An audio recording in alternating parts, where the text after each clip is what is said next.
Good morning, students. Today we will do performa of statement of profit and loss. As per the revised syllabus, major headings and subheadings of statement PL account are also a part of syllabus for the board exams. Students, according to the part 2 schedule 3 of Companies Act 2013, this is the performa for the statement of PL.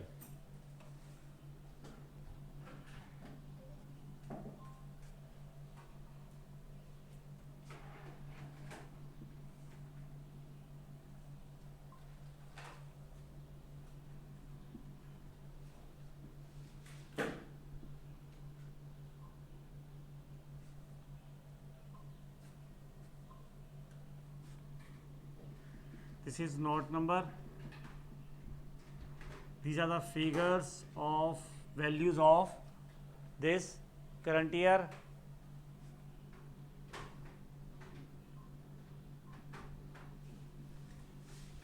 figures of previous year,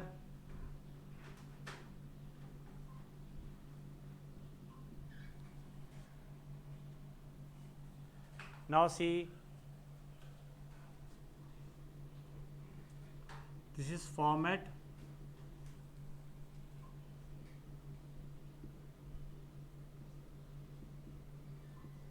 statement of profit and loss.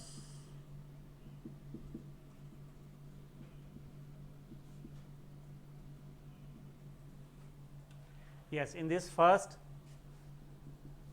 Take revenue from operations. जिस चीज़ का हमारा business है, company का business है, उसकी जो revenues operation से, वर्किंग से, काम करने से जो रेवेन्यूज़ उसकी जनरेट होंगी, उस काम को करने से, जिस चीज़ का वो बिजनेस है, तो this is revenue from operations.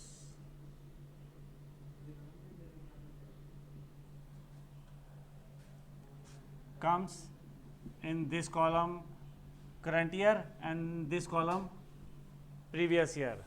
Next, after this is other income.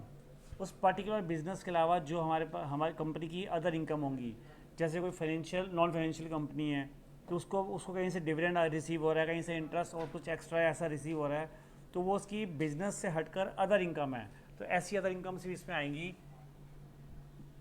Other income, ये अदर इनकम लास्ट ईयर और previous year, current year previous years की वैल्यूज. देन आफ्टर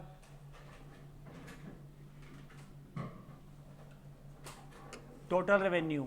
ये फर्स्ट पॉइंट के जो रेवेन्यूज है, revenue from operations and revenue from other incomes. इन दोनों incomes को जोड़कर बनेगा, इनको प्लस करके समाप्त करने के बाद बनेगा total revenue. This is total revenue.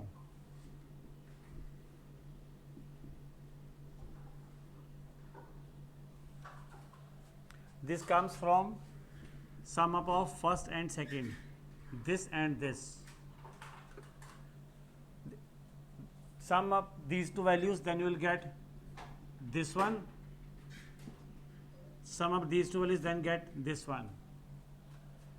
Now fourth point is expenses.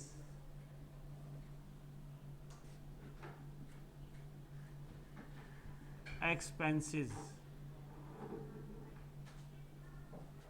In this expenses we put cost of material consumed. हमारा कितना मटेरियल कंज्यूम हुआ throughout the year. Purchase of stock in trade, जो हमारा stock purchase है. Change in inventory, हमारी finish goods या work in progress, stock in trade, इनमें inventory कितनी चेंज हुई last year to current year, जो चेंजेस आ रहे हैं. मतलब ये मीन्स टू से कि इस साल हमने कितना एक्सपेंसेस किए इन चीज़ों पर.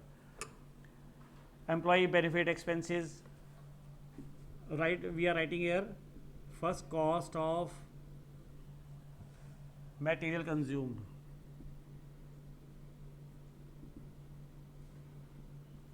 This comes under this heading. Next, purchase of stock in trade.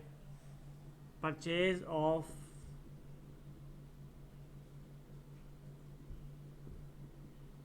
stock in trade,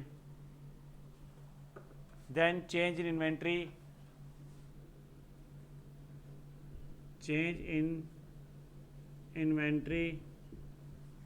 then employees benefit expenses, employees के बेनिफिट के लिए जो भी एक्सपेंसेस हम खर्च करते हैं, जैसे कि उनको पीएफ में पैसा डालते हैं या और भी हम पर्टिकुलर कुछ ऐसा पैसा हम खर्च करते हैं जो हम एम्प्लॉयज़ के बेनिफिट के लिए करते हैं, तो वो सभी इसमें आएगा। Employ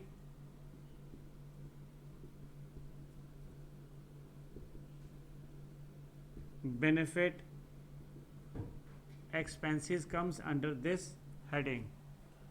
next, finance cost. कई बार ऐसा होता है कि हमें जो कंपनी है उसने जो पैसा लॉन्ग टर्म्स बोरिंग्स ले रखी हैं, लंबे समय के लिए जो पैसा ले रखा है, तो उस फाइनेंस के ऊपर जो कॉस्ट लगती है, उसके एक्सपेंसेस जो उसके ऊपर लगते हैं, इंटरेस्ट तक भी लग जाता है, तो ये सब कुछ जो फाइनेंस हमने जो पैसा अरेंज किया उसकी जो कॉस्ट लगी, तो finance cost.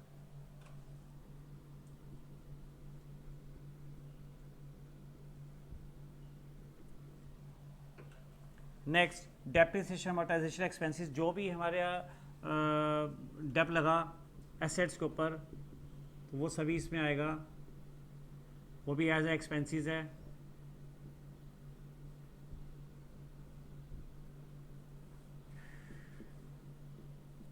Next, other expenses, इनके अलावा और भी कोई करंट ईयर के इस साल के एक्सपेंसेस हों, वो सभी एक्सपेंसेस हेडिंग में आएंगे। The last, this is other expenses.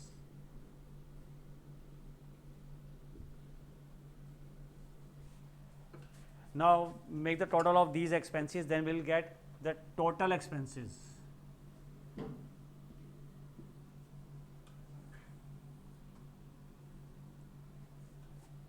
Total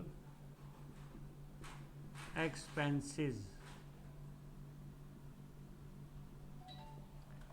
After making these total expenses, the first step revenue from operation, then other income, sum up करेंगे तो total revenue, then expenses सारे अपने लिए। अब इन total revenue में से ये सारे total expenses हम माइनस करेंगे, फिर आएगा profit before tax। total income में से total expenses को subtract करके माइनस करके आएगा हमारे पास profit before tax। profit before tax, in short इसे हम बोलते हैं PBT. And this comes when we subtract third में से इस फोर्थ को, मींस टोटल रेवेन्यू में से टोटल एक्सपेंसेस।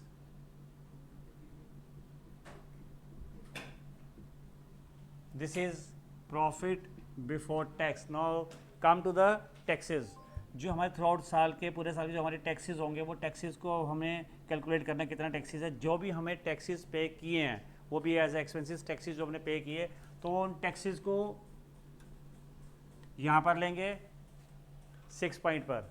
फिफ्थ ये प्रॉफिट बिफोर टैक्स 6 पॉइंट, हम ये टैक्सेस माइनस करेंगे सारे कैलकुलेट करके, टैक्सेस यहाँ पर आएंगे, इनको हम कैलकुलेट करके माइनस करेंगे तो हमारे पास आ जाएगा net profit after tax.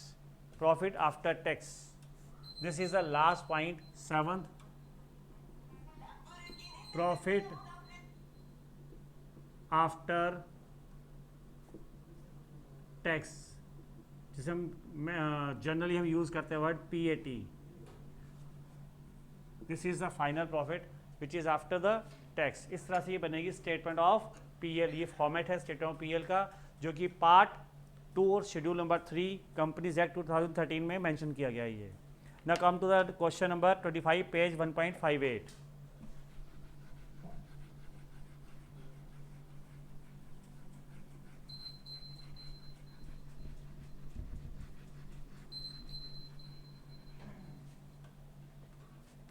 Question 25 page 1.58। Friends, ये ओरल क्वेश्चन है, इसमें तुम्हें सिर्फ ये देखना है कि कौन सी वैल्यूज किस में आएंगी।